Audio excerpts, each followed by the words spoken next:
Saya kemarin ke Aceh, saya ke Sumbar, kemudian ke Sumut. Saya pelajari, ketika dihantam air, dihantam lumpur, kok mudah sekali. Dan dianggapnya orang yang menghadap Allah itu adalah orang yang mati. Padahal orang yang menghadap Allah itu adalah orang yang hidup. Dan orang yang tidak menghadap Allah adalah orang-orang yang mati. Sesungguhnya panggilan azan itu adalah panggilan untuk orang agar kematian berubah jadi kehidupan. Warahmatullahi wabarakatuh. Bapak Ibu, kali ini mulai kembali mengaji Al-Quran di depan anggota DPR, para ribuan menteri. Gak bosan-bosan kita mendengarkan pidato Kang Deddy mengaji Al-Quran. Sampai Ustadz nih, Ustadz dari Sumatera kagum dengan KDM. Kalau ngomong tentang kebinekaan, apa sih yang menjadi keunggulan Indonesia itu adalah perbedaan. Dari perbedaan itulah Belanda 350 tahun gak bisa menguasai Indonesia. Dia hanya di beberapa titik kekuasaan, tidak menguasai seluruh Indonesia, tidak. Kenapa? Tidak bisa menaklukkan semua daerah. Kenapa? Daerahnya karakternya beda-beda, sumber airnya beda-beda, kebudayaannya beda-beda, tokohnya beda-beda. Dan kebinekaan itu warisan dari mana? Dari budaya Nusantara. Budaya Nusantara warisan dari mana? Dari sejarah peradaban unggulnya kerajaan-kerajaan Nusantara yang sudah otonom berdiri kuat pada masanya sekitar 400 Masehi. Saya belajar, Pak. Saya kemarin ke Aceh, saya ke Sumbar, kemudian ke Sumut. Saya pelajari kenapa ketika dihantam air, dihantam lumpur, kok mudah sekali. Karena tidak ada pohon lagi, yang ada perkebunan sawit. Sawit itu nggak bisa lagi tahan terhadap gelombang, terhadap lumpur, terhadap getaran. Dia bukan pohon untuk melindungi, tapi dia pohon manja untuk dilindungi. Dia ngambil air, dia harus dipupuk. Beda dengan hutan, dia tidak perlu air menghasilkan air, dia tidak perlu pupuk, dia menghasilkan pupuk. Dari situ masyarakatnya tidak punya ketahanan lagi. Kenapa? Lingkungannya tidak ada lagi sumber pangan. Kenapa? Sungainya sudah tercemar. Kebutuhan pokok lingkungannya padi pun udah hampir nggak ada. Semua menjadi homogen. Yang homogen itu berbahaya bagi Indonesia, bagi kebinekaan. Nah, ketika kita bicara hari ini adalah bicara fiskal. Apa sih problemnya adalah, saya hari ini Pak Ketua MPR tidak menganggap bahwa dana bagi hasil itu kami dipotong, tidak. Kami menganggap dana bagi hasil pajak itu adalah ditunda pembayarannya. Kenapa ditunda? Karena itu hak yang diatur oleh undang-undang. Karena itu hak yang diatur di undang-undang, saya seneng. Apa senengnya saya? Kami efisien nih sekarang. Pegawai kami setengahnya kami bekerja di rumah. Apakah bekerja di rumah kemudian menjadi tidak efektif? Tidak. Produktivitasnya tinggi. Kami seneng dananya, walaupun dana bagi hasilnya ditunda dan dana bagi hasilnya belum dibayarkan juga 3 tahun yang lalu, kami bisa bangun jalan yang lebar-lebar. Lihat Jawa Barat. Kami bisa pasang PJU di seluruh jalan. Kami bisa menggratiskan sekolah SMA dan membangun puluhan ruang kelas, ratusan ruang kelas baru, dan membangun puluhan unit sekolah baru. Kami seneng. Kenapa? Karena saya bisa efektif kemana-mana, nggak usah pakai mobil dinas, nggak usah pakai duit APBD untuk perjalanan dinas. Karena dari 1,5 miliar dipotong tinggal 100 juta. Setahun itu perjalanan dinas gubernur Jawa Barat tuh per tahun 100 juta. Mungkin jauh dibandingkan dengan Dirjen Penerimaan Keuangan. Dan kami setiap hari berhadapan dengan apa? Dengan masalah, Pak. Masalah apa? Rumah roboh harus dieksekusi, dibangun hari ini. Jembatan roboh harus kami eksekusi hari ini. Dan kami hari ini sudah merambah saja, bukan yang kewajiban provinsi, yang kewajiban nasional pun kami bangun. Jalan di Kerawang karena sudah berpuluh-puluh tahun macet, padahal itu kawasan industri penghasil pajak yang tinggi bagi nasional. Kemudian jalannya tidak dibangun-bangun, jembatannya tidak dibangun. Kami hari ini bagi dua, jembatan 250 miliar dibangun oleh provinsi, jalannya 40 miliar dibangun kabupaten. Gerbang tol Karawang Barat dan Karawang Timur kami bangun. Dan kami hari ini membantu pemerintah untuk mengembalikan aset PJT 2 dalam bentuk sungai yang disewa-sewakan oleh warga yang itu ratusan miliar. Kami berhadapan dengan siapapun untuk dikembalikan kepada negara, sungainya dipungsikan. Aset BBWS yang hari ini menjadi bantaran sungai, menjadi banjir, kami bongkar, kami kasih santunan warganya, kami pindahkan. Kami lakukan itu. PTPN, hubungan antara ATR BPN dengan PTPN, izin lokasinya nggak keluar-keluar, HGU-nya puluhan tahun nggak keluar, kami bereskan. Kenapa? Kami tidak memandang pusat dan daerah, kami memandang ini adalah negara kesatuan Republik Indonesia. Dan kami tidak ngomong biaya, bahkan saya menawarkan pengacaranya, saya siapin, dampingin, kami berhadapan. Setiap hari kami harus ngurusin apa? Geng motor, anak-anak yang mengalami problem lingkungan, kena ke HIV segala macam, kami selesaikan itu semua. Saya katakan, tidak semua kepala daerah ini tidak peduli sama rakyat, tidak semua kepala daerah ini brengsek. Banyak kepala daerah yang baik yang bisa melaksanakan tugas dalam keadaan posisi yang sangat sederhana. Nah, dalam kerangka ini apa sih yang menjadi problem? Problemnya yang berikutnya adalah daerah tidak membelanjakan uangnya dengan baik sesuai dengan yang diberikan. Bukan salah daerah. Saya berikan contoh. Kalau kabupaten kota belanjanya salah, tidak efisien, tidak tepat, tidak sesuai dengan kebutuhan publik, yang salah gubernur. Karena tidak bisa APBD dilaksanakan kalau tidak mendapat evaluasi gubernur. Maka gubernur punya instrumen untuk, Anda sekolah yang harus banyak belanjanya, Anda jalan yang harus banyak belanjanya, Anda adalah daerah aliran sungai banyak belanjanya, ini belanja perjalanan dinasnya kebanyakan, ini biaya seminar-seminarnya kebanyakan, ini ongkos kantornya kebanyakan, ini tunjangannya kegedean. Gubernur punya otoritas untuk itu. Apa problem selama ini? Problem selama ini adalah gubernur memeriksa anggaran kabupaten kota administratif. Evaluasinya administratif. Saya jadi bupati lama, saya baca, bukan isinya yang dibaca, administratif saja, tidak pada substansi. Maka gubernur Jawa Barat hari ini adalah substansi. Saya pakai ketentuan 7,5% dana APBD harus untuk infrastruktur jalan, karena kebutuhan di Jawa Barat adalah jalan.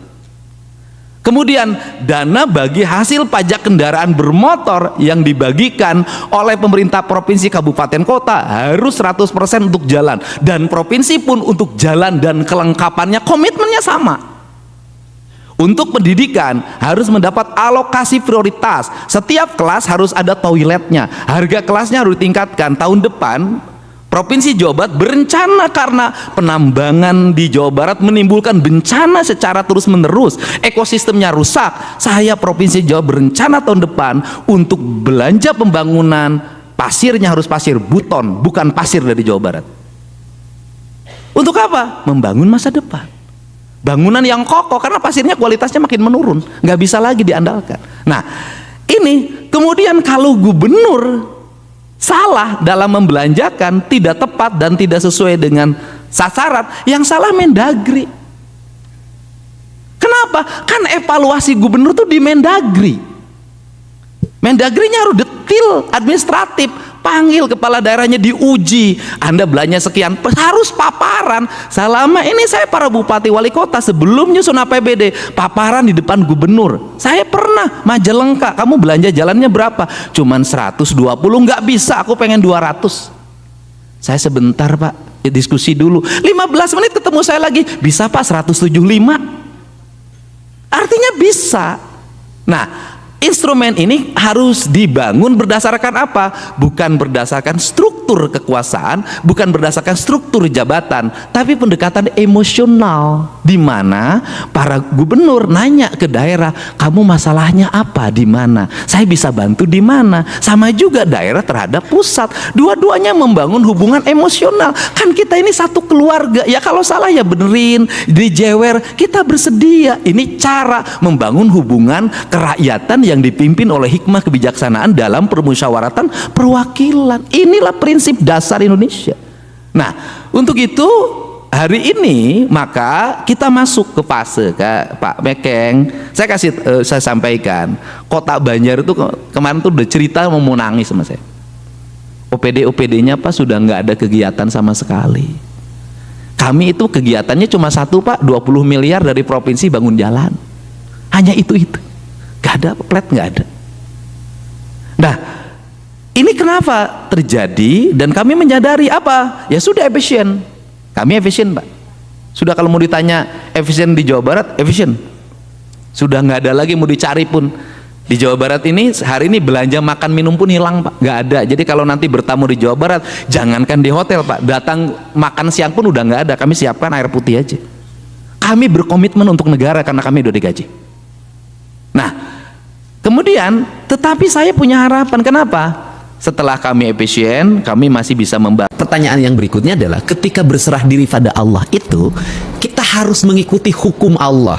Hukum Allah mana yang mengikat diri kita dalam setiap waktu dan tidak perlu tafsir, tidak perlu pemahaman, tidak perlu ada diskusi, tidak perlu ada riwayat.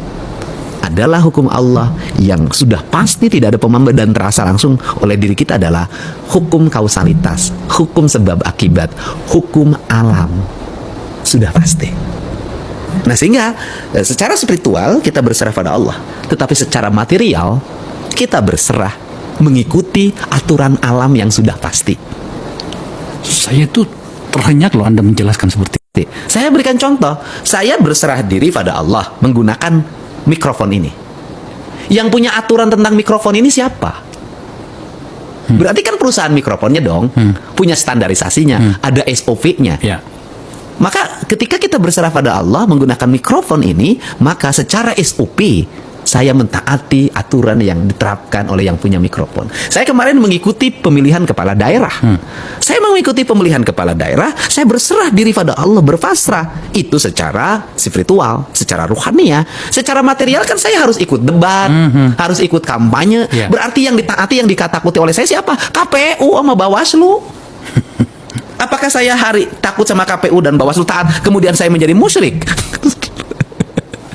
Kan materialnya harus ikut. Ketika kita naik pesawat, kita berserah pada Allah. Kan kita harus ikut dong aturan di pesawat. Nah, ketika kita tinggal di bumi ini, di alam ini, kita taat pada Allah. Jadi kita harus mengikuti hukumnya siapa? Ya hukumnya alam, karena Allah sudah memberikan tugas kepada alam dengan hukumnya.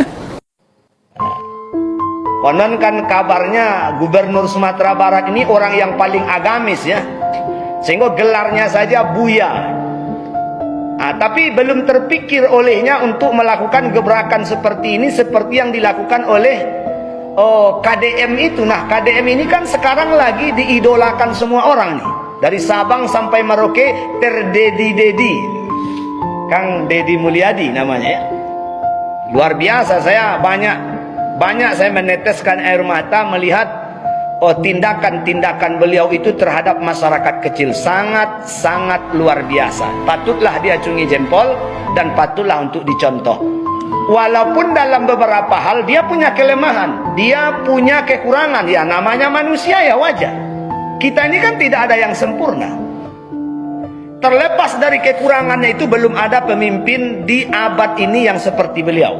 Saya berdoa kepada Allah Subhanahu wa taala semoga beliau itu selalu dijaga, karena keputusan-keputusannya itu memang merakyat sekali. Belum ada kita jumpai pemimpin seperti beliau. Sekalipun orang yang paham agama, tuh bayangkan tuh. Sekarang yang jadi Sumatera Barat ini untuk 4 periode ya. Untuk 4 periode kepala daerah Sumatera Barat dipimpin oleh ulama. 2 periode Bapak Haji Irwan Prayitno, ulama itu, hafal Quran. Sekarang untuk periode yang kedua Bapak Buya Mahyeldi, ini juga penghafal Al-Quran. Orang yang hafal Al-Quran, tapi untuk mempraktekkan nilai-nilai Al-Quran itu ya sudah, tapi belum seperti yang diharapkan. Subhanallah, mudah-mudahan kita doakan akan ada pemimpin yang setegas KDM ini, khususnya untuk Sumatera Barat. Semoga mencontohlah ya, Buya kita ini mencontohlah hendaknya gebrakan yang dilakukan oleh KDM ini. Kalau sekiranya seluruh provinsi di Indonesia punya gubernur seperti itu, masyarakat Indonesia akan menjadi masyarakat yang benar-benar berpendidikan, dan dianggapnya orang yang menghadap Allah itu adalah orang yang mati. Padahal orang yang menghadap Allah itu adalah orang yang hidup. Dan orang yang tidak menghadap Allah adalah orang-orang yang mati. Sesungguhnya panggilan azan itu adalah panggilan untuk orang agar kematian berubah jadi kehidupan. Mati telinganya, mati tangannya, mati hidungnya, mati matanya, mati lidahnya, mati hatinya. Maka suara azan itu mengingatkan dia untuk segera kembali hidup, agar telinganya hidup, matanya hidup, hidungnya hidup, lidahnya hidup, dan kematian matinya hidup. Kata orang Sunda itu, jaga panon ku awasna, jaga celik ku danguna, jaga irung ku angsena, jaga letah ku ucapna, jaga hate ku ikhlasna. Maka masjid itu sesungguhnya merupakan sumber dari kehidupan dan tempat untuk menghidupkan orang-orang yang mati. Maka orang-orang yang bersujud adalah orang-orang yang hidup. Orang-orang yang tidak pernah bersujud itu adalah orang-orang yang mati. Ibu, itu dia tadi pidato KDM, kecerdasan KDM ya, yang mana mengelola anggaran, mengelola efisiensi anggaran, ya itu ya, Masya Allah ya.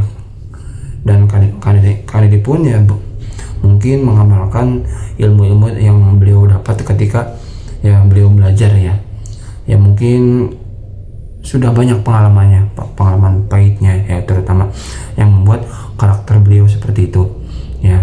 Masya Allah ya, Khalidi begitu ya, pemikirannya begitu luas ya, Masya Allah. Dan tadi pun Ustadz dari Sumatera ikut puji KDM ya, ikut puji KDM karena kinerjanya begitu mantap. Andai kan Gubernur Sumatera seperti itu ya, mungkin ya bangga sekali ya. Kita harus mencontoh, dan semoga gubernur yang lain pun ikut ya sedikit mengikuti KDM, Insya Allah ya. Oke Bapak Ibu, itu dia video kali ini. Terima kasih, semoga sehat selalu. Sampai berjumpa di video. Assalamualaikum warahmatullahi wabarakatuh.